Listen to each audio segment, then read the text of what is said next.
A nós descende divina luz, a nós descende divina luz, em nós fazamos acender o amor de Jesus, o amor de Jesus. Irmãos e irmãs, hoje nós estamos celebrando a solenidade dos apóstolos São Pedro e São Paulo. O dia de São Pedro é dia 29 de junho, mas nós celebramos a liturgia do Santo Domingo. Hoje nós estamos vendo na nossa antífona de entrada que esses santos plantaram as sementes com Cristo do Evangelho, regaram com o sangue das suas vidas, com o sangue deles derramado, regaram também o início da igreja, a nossa fé. Pedro e Paulo, portanto, deram a vida, deram o seu melhor para plantar a igreja de nosso Senhor Jesus Cristo, como Deus fez. Deus os escolheu, Deus os capacitou, Deus, com a graça do seu Espírito, os ajudou a encontrar a verdade, a se converter. Os dois têm personalidades muito diferentes, criação diferentes, ideias diferentes, mas em Deus eles caminham juntos, não separados. Em Deus, Pedro e Paulo criam a unidade da igreja. A prova disso é o sangue desses apóstolos, um crucificado de cabeça para baixo e o outro decapitado por Cristo, porque não negaram o Evangelho de Deus. Nós os chamamos, a igreja os chama de corifeus, significa são os líderes, aqueles que estão à frente, os chefes, as colunas da igreja Pedro e Paulo. Pedro pregou o Evangelho na Terra Santa, ele foi um dos primeiros a ser chamado por Jesus. Lá no Mar da Galileia, quando Cristo chama os 4 primeiros, lá estava aquele pescador, rude, Simão, que Jesus vai mudar o nome dele para Pedra. Simão vai se chamar Pedro. E Jesus disse para ele assim: sobre esta pedra eu constituirei a minha igreja. Depois ele foi bispo de Antioquia, uma cidade muito importante. Depois ele foi para Roma.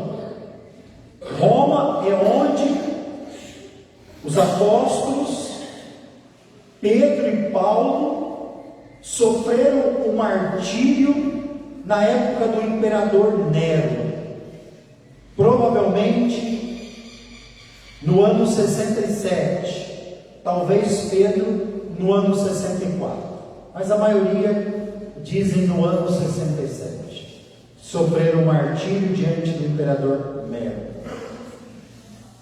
Ou seja, as 4 grandes cidades ou lugares, vamos dizer assim, os mais importantes lugares daquela época, ou chamaríamos hoje de dioceses, as 4 dioceses grandes da igreja daquela época, Pedro, de uma certa forma, estava, ou participava, ou tinha comunhão.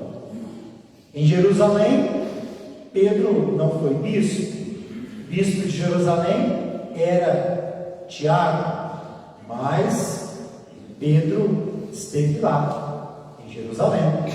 Alexandria era a maior cidade do império.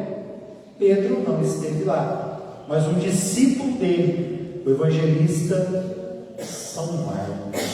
Mas para mostrar a comunhão de Pedro, que vai sendo constituído aquele que foi escolhido para ser o primeiro. Na escolha de Matias, que vai substituir Judas, quem preside a escolha?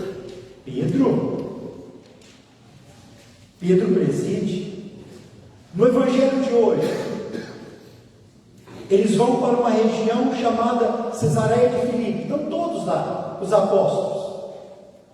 Jesus pergunta: quem dizem que eu sou? Depois de eles responderem, alguns dizem que é João Batista, outro que é Elias, outro que é Jeremias, outro, alguns profetas. Quem responde?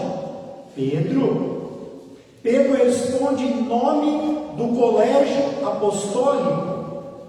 Quando Pedro responde: tu és o Messias, o Cristo, o Filho do Deus vivo, Pedro está respondendo não em nome próprio, mas em nome dos apóstolos. É o que Pedro, aqui eu acho que você está entendendo o que eu quero dizer, é o que Pedro faz. Pedro preside a igreja na caridade. Pedro é o bispo de Roma. Portanto, sempre o bispo de Roma vai ser chamado de Papa. O Papa é aquele que preside o colégio apostólico, une os apóstolos. Nós até, a igreja de Antioquia, o patriarca da igreja de Antioquia, ainda hoje é chamado também sucessor de Pedro, mas não é o chefe da igreja. E quem morreu em Roma foi Pedro. Ele é o bispo de Roma. Nós dizemos assim, que eles foram mortos nesses anos que o padre falou, 64 e 67. Viveram pouco tempo com Cristo. Paulo, é interessante que ele viveu na época de Jesus, mas não conheceu Jesus fisicamente, pessoalmente. Conheceu através da fé. Portanto, Pedro foi aquele que foi chamado na primeira hora. Paulo, estudioso, estudou na escola de Gamaliel, um judeu. Paulo, fariseu. Paulo ali conheceu não Cristo, mas a repulsa pelos cristãos, aqueles que seguiam Cristo. Paulo esteve presente no apedrejamento de Santo Estevão, colaborou, era um perseguidor de cristão, mas depois de uma grande conversão, no caminho de Damasco, foi o maior evangelizador. Olha o que Deus pode fazer com alguém que mandava prender e matar os cristãos. Deus o resgata e o torna uma coluna da igreja. Olha o que Deus pode fazer conosco. Pedro chegou a negar Jesus 3 vezes. A negar. Aquele que viu Jesus fazer milagres. Você pode até não concordar, com alguma fala do Papa, com alguma ideia, mas nunca em questões de fé. Em questões de fé, o Papa é infalível. Porque o que o Evangelho falou quando Pedro responde: Tu és o Messias, o Filho do Deus vivo. E Jesus fala para ele: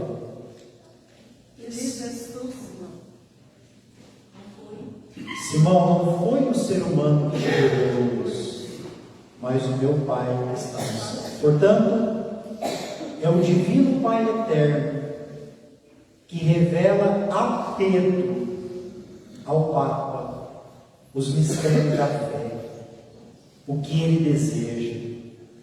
Se você tem dificuldade de amar o Papa, que nós deveríamos, você pelo menos tem que rezar pelo Papa. Rezar muito, muito e muito, não é de vez em quando. Rezar é obrigação. Primeira leitura. Aqui está escrito na primeira leitura. Época da Páscoa, dos pães ázimos. Tinham acabado de matar Tiago. Eles gostavam, né, de mostrar o poder matando. Prenderam então Pedro. Colocaram ele na prisão para depois ser apresentado. Devia ser um homem muito perigoso, né?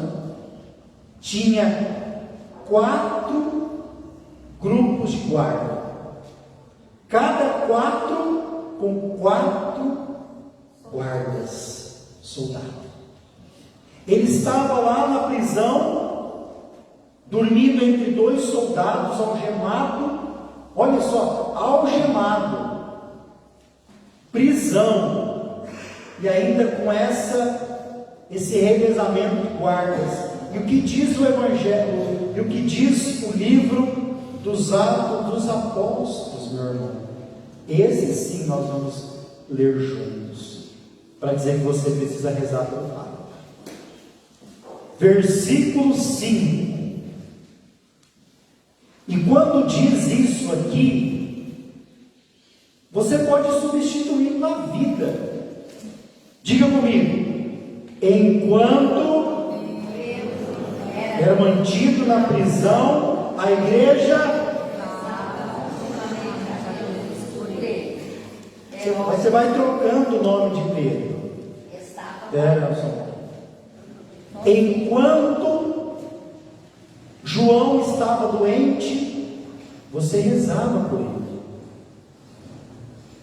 Enquanto aquela paróquia, aquela pastoral passa por dificuldade, você rezava por ela. Enquanto eu estou com dificuldade com aquela pessoa, eu rezava por ela. E aqui está dizendo que enquanto Pedro passava por uma grande tribulação na prisão, a igreja, que são as pessoas, rezava por ele. E ao rezar, o que aconteceu? O anjo do Senhor foi enviado. Pedro nem sabia o que estava acontecendo. Diz o texto, ele obedeceu. Olha, primeiro Papa Pedro, obedece a voz do Senhor. E o anjo, uma luz na prisão. Se você reza, a luz vem, a luz que te tira das trevas. E Pedro então solta as algemas e ele vai saindo da prisão, porque a igreja rezava continuamente por ele. E o Pedro fala assim, um testemunho: agora sei de fato que o Senhor enviou o seu anjo para me libertar do poder de Herodes. Ele experimentou muito, né? O poder de Deus na vida dele. Nós temos que experimentar na nossa vida o poder de Deus. Olha que leitura bonita. A carta hoje de São Paulo a esse seu discípulo Timóteo. Para dizer o que Paulo fala hoje, Pedro também podia dizer isso. Nós temos que chegar num nível de maturidade da fé muito grande. Mas nós podemos chegar. Nós podemos, os santos da nossa igreja chegaram. Agora eu pergunto para você, que está aqui nessa missa, hoje, no Divino Pai Eterno. Você hoje já chegou nessa maturidade? Às vezes a gente encontra pessoas que tiveram uma vida muito errada. E aí quando vão ficando mais velhinho, né? Você fala, padre, agora que eu já estou assim, né? Agora já estou vindo mais na missa, estou rezando mais, né? E agora já não consegue fazer tanta arte, por causa da idade. Aqui não. Aqui não é uma mudança porque agora eu já não consigo tanto andar, estou mais velhinho, então eu vou fazer essas coisas da igreja porque eu não consigo mais fazer outras. Não. Aqui é alguém que chegou numa maturidade da fé, porque uma fé, quando não é madura, é a pior coisa que existe. Uma pessoa que tem uma fé fanática, ela destrói uma comunidade. Mas uma pessoa que tem uma fé madura, meu irmão, ela eleva a comunidade num nível muito grande. Mas é um caminho, é exigente. Olha o que São Paulo fala. 3 coisas, e guarde muito bem isso. Primeira coisa, combati o bom combate. Portanto, o que você está combatendo não é uma coisa simplesmente ruim. É um combate que Deus está combatendo com você, se você está ligado com Ele. Nós precisamos combater os nossos combates. Você não pode se entregar. Combate é para combater. E a igreja sábia, santa, te deixou tantos instrumentos. O cristão que não sabe usar o que a igreja deixou, não conhece a igreja. Não conhece a igreja. A igreja te deixou o Santo Rosário. A igreja te entregou aquilo que é mais precioso, as palavras de Deus, que você conhece como Bíblia. A igreja te deixou na terra o que é mais santo, a Santíssima Eucaristia. A igreja te deixou os sacramentos, matrimônio, ordem, unção dos enfermos, batismo, Eucaristia, crisma, exéquias. Deus te deixou a igreja. Combati o bom combate. Olha quantos combates esse homem não combateu. Fez 3 grandes viagens, a última para Roma para ser morto. Só que viagem que demorava 1 ano, 3 anos, não é como hoje. Nessas viagens ia passando de cidade em cidade de São Paulo. Combati o bom combate. Segunda coisa, completei a corrida. Tem que ter muita maturidade para chegar no momento da vida e falar assim: eu completei a corrida. Aqui, para Deus, a corrida do mundo só tem uma. A corrida do mundo só tem uma. Para o mundo, só vale se você for o mais inteligente, o mais rico. Só vale se você chegar em primeiro lugar. O mundo vale quem tem maior like, seguidores. Completar a corrida aqui não quer dizer que você tem que passar pela frente dos outros, atropelar. Você pode nem chegar em primeiro lugar, mas você tem que completar a sua corrida. Eu não posso correr por você. A corrida é sua. Você tem um número. Estou falando isso de modo fictício. Acho que eu devia ter usado outra palavra. Você tem uma marca, a marca do batismo. E é essa marca que tem que te levar a completar a corrida. Oxalá que você não deixe de completar essa corrida. Terceira e última coisa, guardei a fé. Pode parecer a mais boba, mas no mundo de hoje é a mais exigente. Guardei a fé. Hoje encontrar um católico, um cristão puro, é raro. Um católico hoje puro, cidade pequena a gente não pode falar muita coisa, né? É complicado, senão eu ia dar nome, mas não vou dar. Vou dar nuances.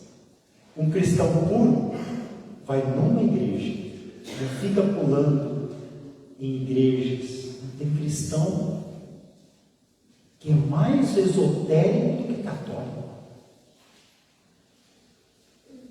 Mas esses outros lugares acho que nem poderia ser chamado de igrejas. Né? Tem cristão que vai em todo tipo de manifestação que tem por aí e que não tem nada a ver com a igreja católica. Vai em lugares que não veneram Nossa Senhora. Né? Vai em lugares em que pediam mal para outra pessoa. Um cristão puro é aquele que guarda a sua fé. O Papa é o quê? O guardião da fé. O Papa está lá para guardar a fé. Um cristão puro, ele defende a sua fé. Se alguém fala mal da fé dele, ele defende. Não é brigar, é defender. Não é assim não. Não é assim não. Um cristão puro sabe defender Nossa Senhora, sabe que nós não adoramos ela, mas veneramos, sabe do lugar de Maria. E aqui ele está dizendo: guardei a fé. Paulo podia ter se salvo se ele negasse a fé dele. Não, preferiu morrer do que negar a fé. Olha que exemplo, né? Que nós um dia possamos chegar também a essa maturidade. Termino minha homilia voltando para o Divino Pai Eterno. Esse nosso Deus, ele é divino, é o Santo dos Santos. Quando a gente se aproxima do divino, a gente se diviniza, porque nós somos criados pelo divino.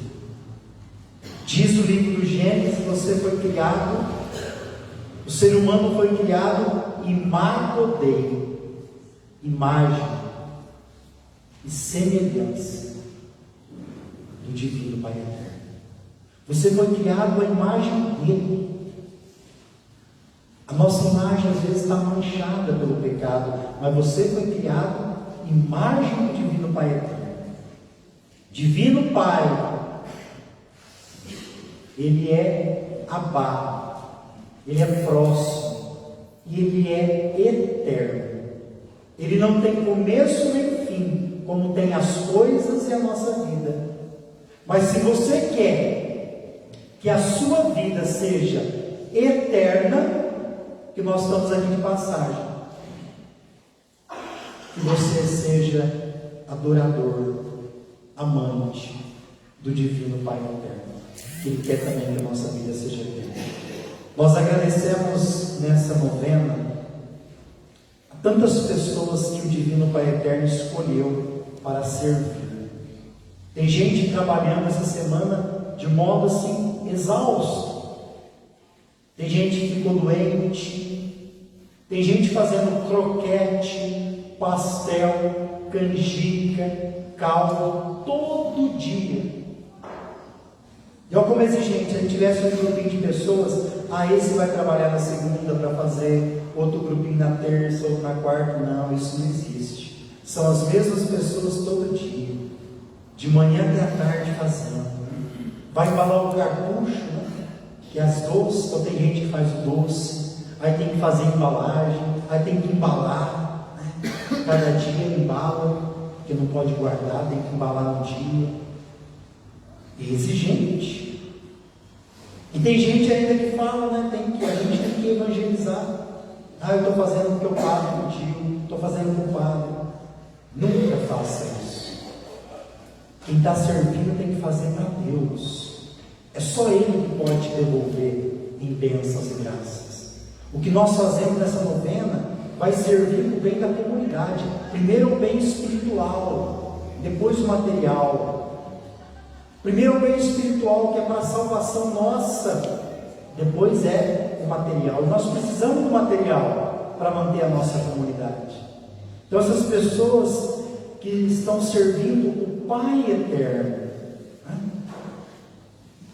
Quando alguém perguntar: Padre, o que a igreja precisa? O que a tua casa precisa? A igreja não é do Padre.